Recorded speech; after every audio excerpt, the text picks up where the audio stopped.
بعد halkan maanta waxaan u imay anigu dana gaar ah oo aniga ii gaar ah ayaan u imay wax maartay maamula maasoo hase ahaatee haddii wax weydiiseen wasaaradda warfaafintu muddo hadda aada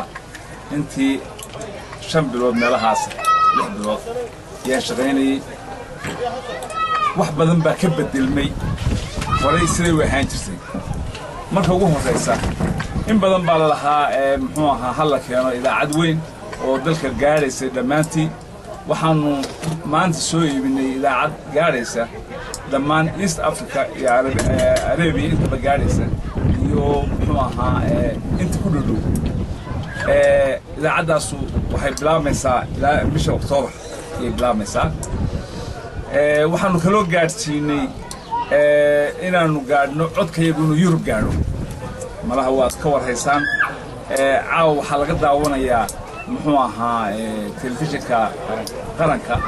Yurub oo dhan baa laga daawanaya taasuna waxa weeye guulaanu gaadhnay waxaanu hagaajinay qalabkii lagu shaqaynayay iyo xafiisyadii lagu shaqaynayay warbaahinta oo dhan baanu hagaajinay oo modern baanu ka dhignay taana guul baanu ka gaadhnay waxaanu muxuu ahaa sameynaa idaacaddu inay noqoto mid dadka u dhaxay aanay noqon mid muxuu ahaa ama gaar ah oo muxuu ahaa lagu adeegto waxaynu ka dhignay mid ummadda oo dhan u dhaxaysa waxaanu gaarsiinay inaanu helo qalabkii ay ku shaqayn lahayd intiisii badnayd mooda helino intiisii badnayd dhawaan waxaanu rabnaa inaanu gaarsiino gobollada degmooyinka sare 6 gobol ee muxuu ahaa dalka inaanu ku baahino oo aanu uga dhisno guriyo iyo nidaamka ay ku shaqayn lahaayeen insha Allah taas markaanu lacagta helo weeye hadda gacanta waxaan ugu haynaa ma jirto marka intaas aan idin ka warramaya muxuu ahaa wasaaradii wixii kala aad weydiisaana waa meeshii wasiir su'aasha horeysa aniga ku weydiinaya maxaad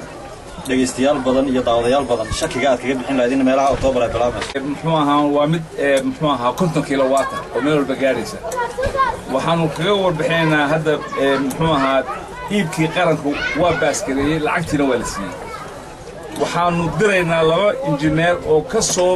muxuu ahaa eega meesha ay laga iibinayo soo taskareeya oo haddii aanay noo qalmin waa ka baxaynaa haddii noo qalintana waa qaadanayna dhawaan waxaa jiray xubno ka tirsan dawladda Soomaaliland oo isugu jiray ay ku qabsadeen garowana in lagu xukumayo aan maqalay kuwii la qabtay dawladda Soomaaliland kama hadashay arrintaas waa ka amsantahay maxaa dhacay dawladdu waa ka hadashay waana ka hadlaysaa horena waa uga hadashay oo wixii aan ka oran lahayn waa ka nidi malaha hadii inaydan dhageysanin waanu ka sii deynay warbaahinta haddana guddi hor leh oo 7 muxuu ahaa wasiira yaa la qabtay oo inta ka hadli doona haddana faaladeeda ku dhex jira marka xaaladooda imika halkay maraysaa dadka la qabtay dadkaas waa xidhan yihiin waana la xukumay maamulkaas aan haysta mudane wasiir waxa jirta adigu maadaama tahay wasiirka warfaafinta Soomaaliland saxaafaddu dhaliil ay ka tirsata gaar ahaan warbaahinta madaxa bannaan wasaaradda iyo maamulka ay ka tirsato maxaad oran lahayd waxyaabaha dhaliilada loo soo jeediyay anagu saxaafadda waanu madax bannaan laakiin waa ogtihiinu saxaafaddu waxay ku hadashaa wax dhaafsiisan xadkeeda inta badan bay ku hadashaa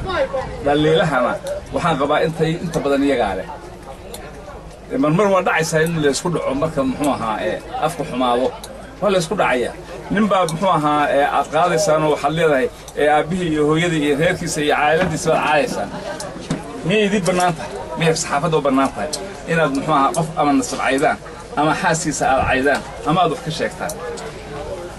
wixii hadda madaxweynaha ay kaga hadleen muxuu ahaa saxaafadda qaarkood waa maqasheen waadna dhegaysateen ma ku fiicna marka aan ka soo qaato muxuu ahaa telefishinada qaarkood waxay xayeysiiyaan Soomaaliya waxay xayeysiiyaan Puntland waxayna eedeeyaan oo muxuu ceebayaan Soomaaliland intii aynu isku kabkabaynay aynu doonaynay inaynu helo aqoonsi meena ka lugta isjiidayna masee muxuu ahaa cid kale ay jiidaysa innaka isugu wacan marka waxaan qabaa in laga digsoonaado wixii isku dhac keenaya waa laga digtooranaya wixii de xumaana muxuu ahaa wax dhacaysa in muxuu ahaa ama la isdacweeyo ama muxuu ahaa la isqabsado su'aal ururka madaxda sare ee ururka Sooja waxa uu idinku eedeeyay in aad caburin iyo cadaadis joogto ah ku haysaan warbaahinta oo aad kala faquuqdaan oo qaar soo dhaweysaan qaarna fogeysaan arrintaasi maxaa ka jira mudane waxa weeye waxaanu kala faquuqnaa ma jirto laakiin dadku wii carruurta aad dhashay baa qaarna iskaa jeclaysiin karaan qaarna ku nacaysiin karaan marka ku hadda adigu dhashay ee isku hooyada aabbaha ah yaa midna kula jiraya midna kaa jiraya marka dadku waa isku mid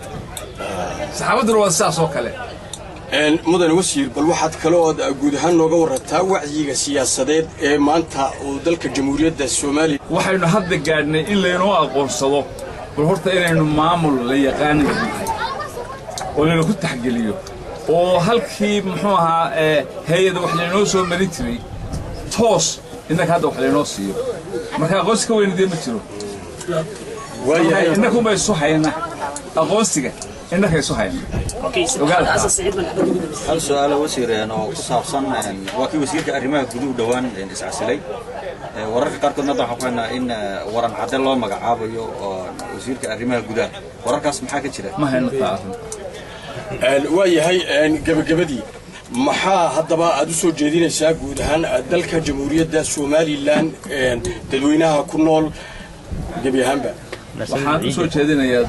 ciid wanaagsan munaasabadda maanta aynu joogno waa ciidii